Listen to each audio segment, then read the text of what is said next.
দেশের মানুষের ভাগ্য পরিবর্তনের জন্য কর্মকর্তা কর্মচারীদের কাজ করার আহ্বান জানিয়েছেন প্রধানমন্ত্রী তারেক রহমান। নিজ কার্যালয়ের কর্মকর্তা কর্মচারীদের সাথে মতবিনিময় সভায় তিনি বলেন, বাংলাদেশের মানুষ অনেক প্রত্যাশা নিয়ে সরকারের দিকে তাকিয়ে আছে। কর্মকর্তা কর্মচারীরাও সেই সরকারের অংশ উল্লেখ করে তিনি বলেন, সরকার তখনই ভালো করবে যখন সরকারি কর্মকর্তা সহ সংশ্লিষ্টরা সরকারকে সহযোগিতা করবে। এ সময় প্রধানমন্ত্রী বলেন, প্রত্যেকটি রাজনৈতিক দলের একটি ম্যানিফেস্টো থাকে। একটি সুষ্ঠু নির্বাচনের মধ্য দিয়ে জনগণ বিএনপিকে নির্বাচনী ম্যানিফেস্টো বাস্তবায়নের পক্ষে রায় দিয়েছে। তাই ম্যানিফেস্টোর প্রতিশ্রুতি অনুযায়ী কাজ করার আহ্বান জানান প্রধানমন্ত্রী তারেক রহমান।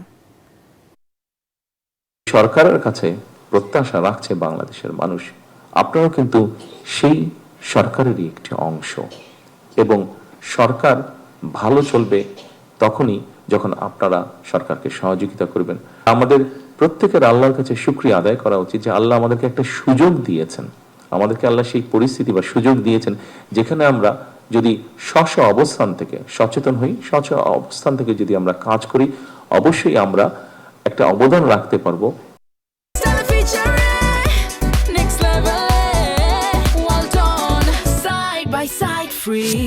বর্তমান সরকার দুর্বল অস্বচ্ছ প্রক্রিয়ায় নতুন গভর্নর নিয়োগ দিয়েছে বলে জানিয়েছেন centre for policy dialogue CPD. সংস্থাটির মতে, বড় কাঠামোগত উন্নয়নের মতো আর্থিক অবস্থা না থাকায় সরকারের উচিত বড় প্রকল্পে ধীরে চল নীতি অনুসরণ করা। এ সময় সিপিডির গবেষণা পরিচালক ডক্টর খন্দকার গোলাম মোয়াজ্জেম বলেন, মার্কিন যুক্তরাষ্ট্রের সঙ্গে একটি বৈষম্যমূলক বাণিজ্য চুক্তি করেছে অন্তর্বর্তী সরকার, যা থেকে বর্তমান সরকারের সরে আসা উচিত। তরিক ইসলামের রিপোর্ট। সকালে ধানমন্ডির সিপিডি কার্যালয়ে নতুন সরকারের অর্থনৈতিক ও সামাজিক খাতে নীতি ও প্রশাসনিক সিদ্ধান্ত বিষয়ক সংবাদ সম্মেলন করে centre for policy dialogue CPD. এই সময় নতুন সরকারের 180 দিন ও 5 বছরের বিভিন্ন পরিকল্পনা ও পরামর্শ তুলে ধরে গবেষণা প্রতিষ্ঠানটি। এ সময় প্রতিষ্ঠানটির গবেষণা পরিচালক খন্দকার গোলাম মোয়াজ্জেম জানান, বিএনপির নির্বাচনী ইশতেহার অনুযায়ী দুর্নীতি কমাতে ন্যায়পাল নিশ্চিত করতে হবে। এই ধরনের একটি চুক্তি কিভাবে একটি সরকার অনির্বাচিত সরকার করে যেতে পারেন, বা এই দায়টি কিভাবে একটি নির্বাচিত সরকারের কাছে এই সরকার দিয়ে যেতে পারেন। ফলে আমাদের অর্থনৈতিক স্বাধীনতা, নীতি সিদ্ধান্তের স্বাধীনতার জায়গায় এই চুক্তিটা আমার কাছে একটা বড় ব্যত্যয় মনে হয়েছে বলে আমার কাছে মনে হয়। ব্রিফিংয়ে সংস্থাটি জানায়, আর্থিক খাতে শৃঙ্খলা ফেরাতে কঠোর হতে হবে বর্তমান সরকারকে। কেন্দ্রীয় ব্যাংকের গভর্নর নিয়োগে আরও স্বচ্ছতার প্রয়োজন ছিল বলেও জানায় সংস্থাটি। এই গভর্নর নিয়োগের ক্ষেত্রে আমার মনে হয় যে একটা দুর্বল প্রক্রিয়া যেমন করা হয়েছে, প্রক্রিয়াটি অস্বচ্ছ, এবং আমার কাছে মনে হয়েছে যে ধরনের বিষয়গুলো বর্তমান গভর্নর মহোদয় সম্পর্কিত সাথে যুক্ত হয়েছে, এই ধরনের বিষয়গুলোর ক্ষেত্রে সরকার এই ধরনের ক্রিটিসিজমগুলো এড়িয়ে বরঞ্চ আরো ভালো বেটার নিয়োগ দিতেই পারতেন সরকার। দীর্ঘমেয়াদী জ্বালানি সংকট নিরসনে এলএনজি থেকে সরে এসে গ্যাস উত্তোলনের পরামর্শ সিপিডির। সিন্ডিকেট ভাঙতে সরকারের দ্রুত পদক্ষেপের কথাও জানায় গবেষণা প্রতিষ্ঠানটি। তরিক ইসলাম, এটিএন বাংলা, ঢাকা।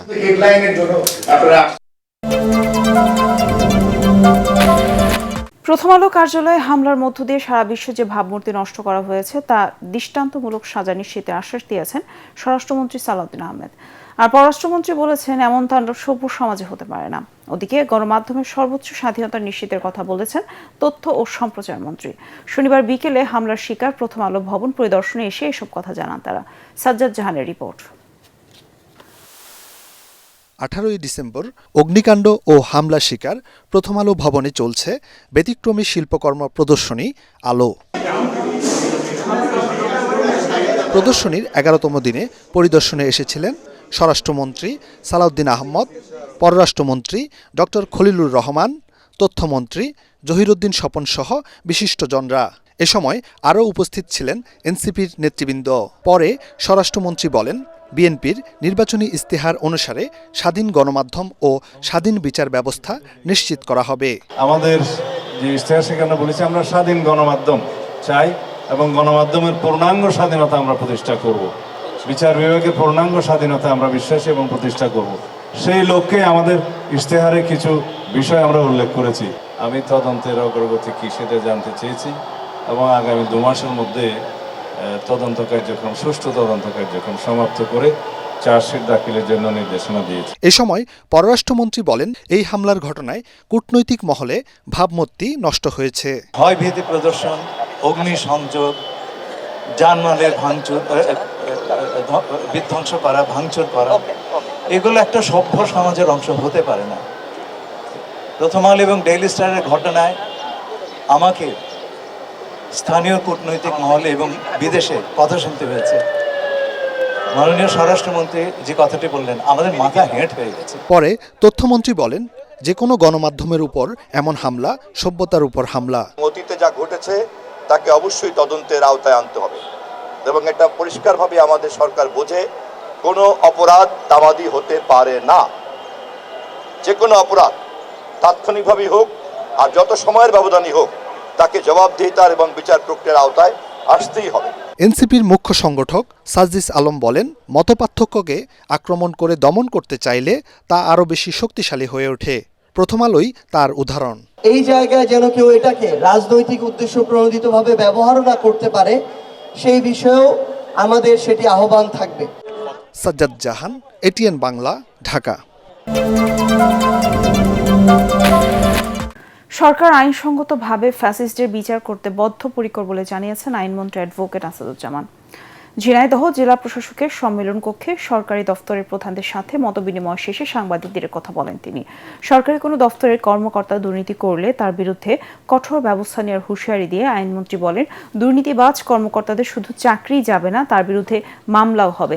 আইনের শাসন, ন্যায় বিচার, মানবাধিকার প্রতিষ্ঠায় সরকার বদ্ধপরিকর উল্লেখ করে আসাদুজ্জামান বলেন, নারায়ণগঞ্জ সহ দেশের বিভিন্ন স্থানে নারী ও শিশু ধর্ষণকারীদের বিরুদ্ধে কঠোর ব্যবস্থা নেওয়া হবে। দুর্নীতির আশ্রয় কেউ নেয়, শুধু তার চাকরি যাবে, ডিপার্টমেন্টাল প্রসিডিং হবে সেটা হবে না, সাথে তার বিরুদ্ধে একটা দুর্নীতির মামলাও হবে। মাদকের ব্যাপারে জিরো টলারেন্স, সন্ত্রাস, রাজনৈতিক দুর্বৃত্তায়ন, সামাজিক হানাহানি, মারামারি, সমস্ত কিছু নিরপেক্ষভাবে ব্যবস্থা নেওয়ার জন্য প্রশাসনকে আমরা নির্দেশ দিয়েছি। সরকার জনমতগুলোকে দেখছেন এবং সরকার আইনসঙ্গতভাবে ফ্যাসিস্টদের বিচার করতে বদ্ধপরিকর। রাজধানী ও নরসিংদী সহ দেশের বিভিন্ন স্থানে নারী ও শিশুদের উপর নির্যাতন ও হত্যার প্রতিবাদে মানববন্ধন করেছে জামায়াত ইসলামীর মহিলা বিভাগ। সকালে জাতীয় প্রেসক্লাবের সামনে আয়োজিত কর্মসূচি থেকে অপরাধীদের দৃষ্টান্তমূলক শাস্তি এবং দ্রুত বিচার নিশ্চিত করার দাবি জানান তারা।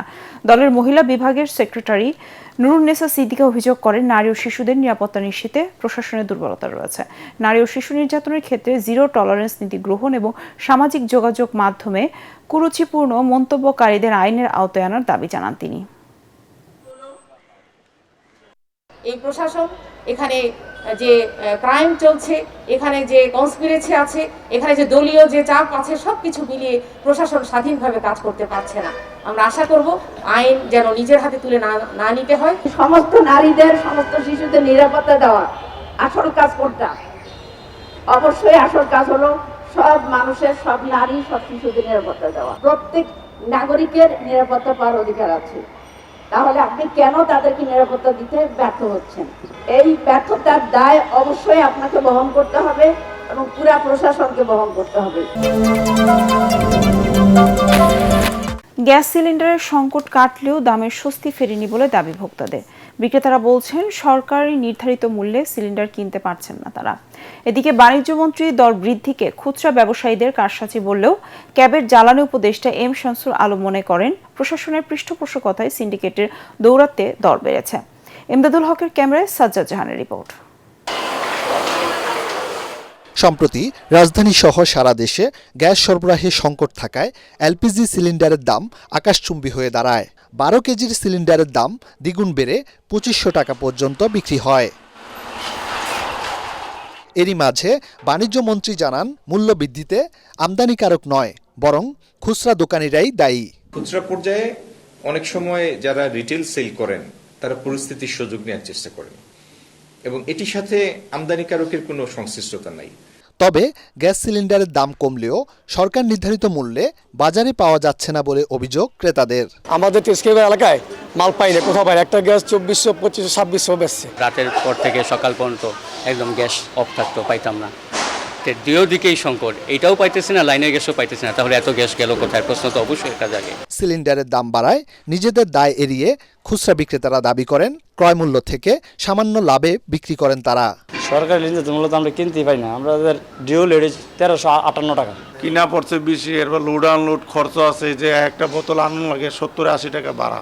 এদিকে সার্বিক পরিস্থিতির জন্য প্রশাসনের উদাসীনতাকে দায়ী করলেন কনজিউমার অ্যাসোসিয়েশন অব বাংলাদেশ ক্যাবের জ্বালানি উপদেষ্টা ডক্টর এম শামসুল আলম।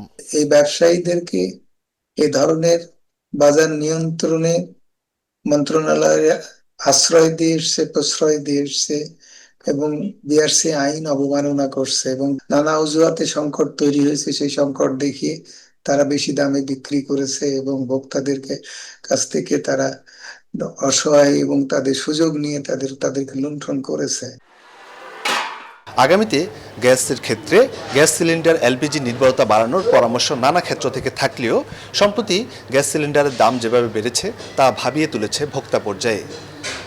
ভোক্তারা বলছেন এই সেক্টরকে সিন্ডিকেট মুক্ত করে বাজার নিয়ন্ত্রণে সরকার দায়িত্বশীল ভূমিকা পালন করবেন।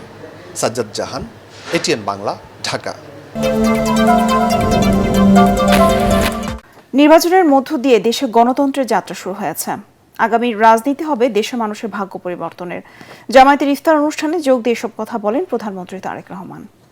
একই অনুষ্ঠানে জামায়াত ইসলামের আমির ও বিরোধী দলীয় প্রধান ডাক্তার শফিকুর বলেন, এবারের সংসদ হবে প্রাণবন্ত, যেখানে বিরোধী দল জনগণের অধিকার রক্ষায় শক্তিশালী ভূমিকা পালন করবে। খায়রুল ইসলামের রিপোর্ট। বাংলাদেশ জামায়াতে ইসলামীর আয়োজনে বিশিষ্ট ব্যক্তিবর্গ এবং রাজনৈতিক দলগুলোর শীর্ষ নেতৃবৃন্দদের সম্মানে ইফতার মাহফিল।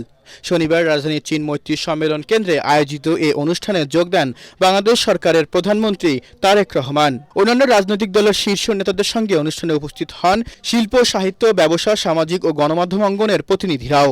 আসেন মহান মুক্তিযুদ্ধের বীর সেনানী ও জুলাই যোদ্ধারা। কয়েকজন সাবেক উপদেষ্টাও যোগ দেন অনুষ্ঠানে। প্রয়াত প্রধানমন্ত্রী এবং বিএনপির সাবেক চেয়ারপারসন বেগম খালেদা জিয়াকে স্মরণের মাধ্যমে সভাপতির বক্তব্য শুরু করেন জামায়াতের আমির। এমন ঐক্যবদ্ধ বাংলাদেশ দেখার প্রত্যাশায় কোটি মানুষ দীর্ঘদিন অপেক্ষা করেছে উল্লেখ করে জামায়াত আমির আগামীর সংসদ জনগণের জন্য অর্থবহ করে তুলবেন বলে আশাবাদ ব্যক্ত করেন। আমরা গতানুগতিক কোনো বিরোধী দল হিসাবে এই সংসদে ফাংশন করতে চাই না। আমরা চাই এই সংসদ হোক অর্থবহ, জনগণের সমস্ত চাওয়া পাওয়ার কেন্দ্র। সরকারি দল তারাও যেমন দায়িত্বশীল ভূমিকা পালন করবেন, আমরাও বিরোধী দলের অবস্থান থেকে দায়িত্বশীল গঠনমূলক ভূমিকা পালন করতে চাই। প্রধানমন্ত্রীর বক্তব্যে তারেক রহমান উল্লেখ করেন, নির্বাচনের মাধ্যমে যে গণতন্ত্রের যাত্রা শুরু হয়েছে তা হাজারো মানুষের অকতারে প্রাণ বিলীনের মাধ্যমে অর্জন হয়েছে।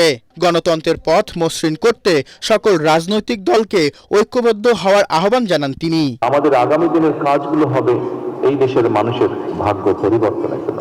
আসুন আমরা আল্লাহর দরবারে সেই রহমত চাই যার মাধ্যমে আল্লাহ আমাদেরকে এই দেশের মানুষের ভাগ্য পরিবর্তনের জন্য, এই দেশের ভাগ্য পরিবর্তনের কাজ করার তৌফিক আমাদেরকে আল্লাহ তাআলা দিবেন।